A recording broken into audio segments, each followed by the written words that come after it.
NASA just announced it has discovered organic materials, the building blocks of life, all the way on Mars. But that's not the only fascinating space-related news to come out recently. According to a newly leaked Pentagon report, in 2004, a U.S. aircraft carrier was stalked for several days by a UFO that witnesses said resembled a supersonic tic-tac. The object reportedly could hover in midair and make itself invisible. This shocked to confuse the Navy pilots who monitored it. Nick Pope is a journalist and investigated UFO sightings for the British government. He joins us tonight. Nick, why would information like this, I know you've seen this a million times, but why would we need to read about it because it was leaked? Why wouldn't the U.S. government tell us this? Is there some reason?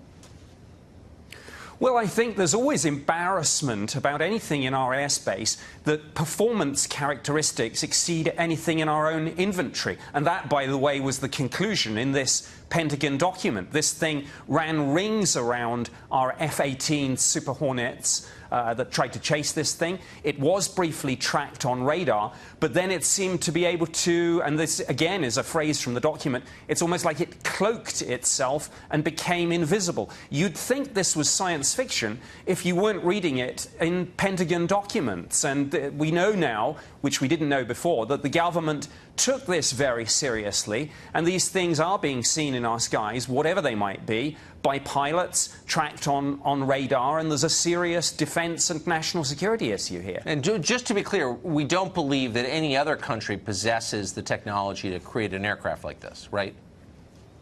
Absolutely correct, yes. One of the things that went into this report was obviously looking to see if this sort of thing was anything in our own inventory and indeed anything that any other nation has. I mean, certainly when I was investigating UFOs for the British government, we knew that some of these things would turn out to be secret prototype aircraft, drones and missiles, but we always knew through our own intelligence sources, you know, who has what, so you can eliminate that. So what you're really saying is that the U.S. government and the British government have essentially concluded that there's something not from this world that humans did not create that is being tracked on radar and watched by people who watch aircraft for a living. I mean, this is real.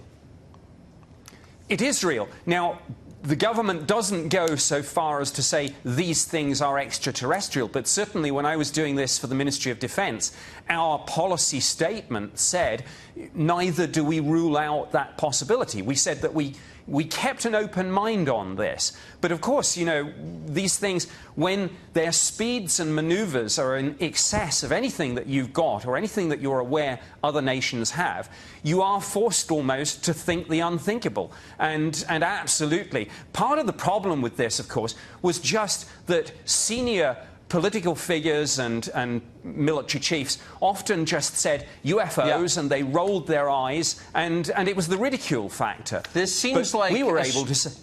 I'm sorry, we're out of time, Nick, but this just seems like a story that we should be covering much more than we do, and I hope you will come back. Thank you. Thank you, I will do.